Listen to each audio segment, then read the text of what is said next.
Hi, Debbie here today, and I have some cute Valentine's gift pockets to share with you that are super quick to make and easy to mass produce. Craft card is one of my favourites to work with, and I love the colour hues of this toned grey from Strathmore. It's more of a thick paperweight than card, but actually that makes it really work well for these gift card pockets, as it folds easily without any cracking on the edges, and also the smoothness of the surface makes it great for stamping on. You could cut and fold a pocket yourself, but I like to use this gift card envelope die from Stamp. It makes a great size gift pocket for tucking a little treat or even, as the name suggests, a gift card.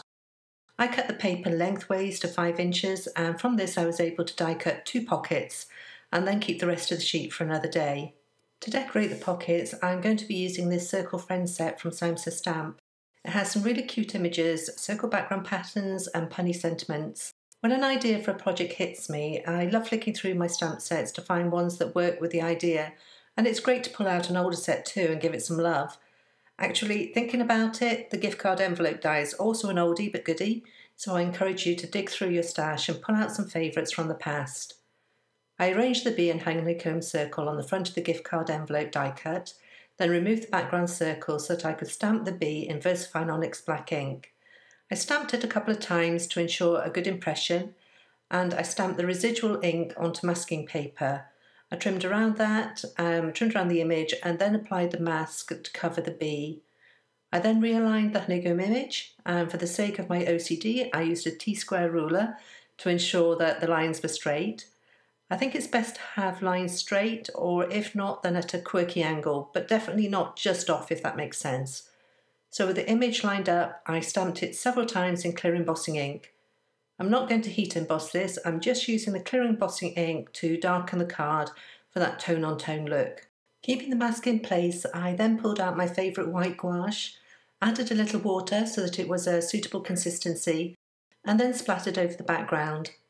I love keeping my colour scheme quite neutral when working with craft, perhaps just black and white with a pop of colour. In this case, I debated trying to bring in yellow for the bee, but thought you can't beat a bit of gold with these colours, and it still goes nicely with the bee theme too. So I used iridescent gold from Daniel Smith, and again mixed with a little water before splattering over the pocket. I lifted the mask, and I also used some of the gold to paint through the stripes on the bee. I was debating whether to paint the other 2 stripes black, but thought that might get a bit dark and dull. Initially I left them just without colour, but later on you'll see I painted them white. Now I know bees are traditionally black and yellow, but this colour scheme seemed to suit the project better, and it still reads as a bee to me. Having dried the paint and with all the stamping done, I then constructed the pocket. I love this die and use it a lot, and one of the reasons I love it is that it's so easy to put together. You just need to add a piece of tape, one on the long side and one on the bottom flap. I like to fold the sides in and then have the bottom flap coming over the top of those, if that makes sense, in a seed packet sort of way.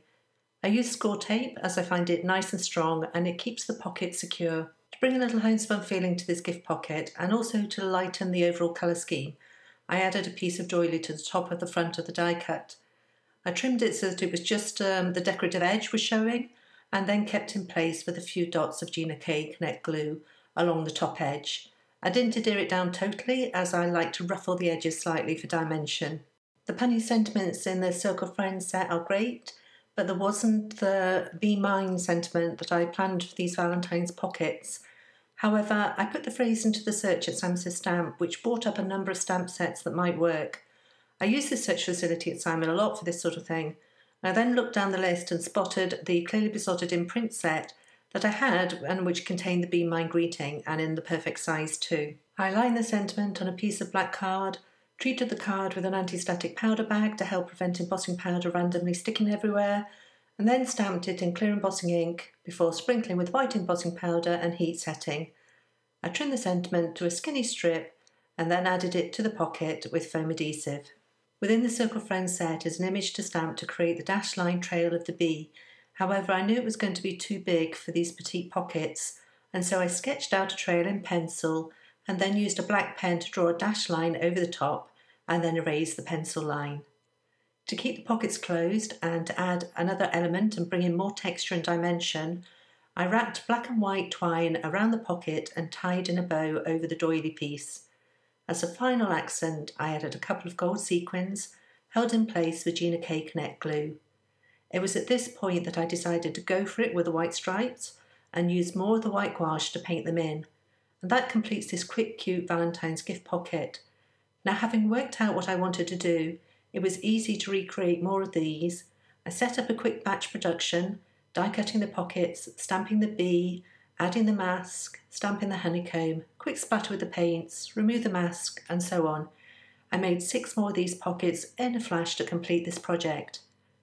I'll leave links in the YouTube description below to the products that I've used today, as well as a link to the coordinating blog post over at limedoodledesign.com. I want to thank you for joining me today, and if you've enjoyed this tutorial, I'd be delighted if you subscribe to this channel. Also, if you'd like to get notified when a new video is out, don't forget to hit the bell button, which is next to the subscribe button too. Thanks, and I'll see you next time.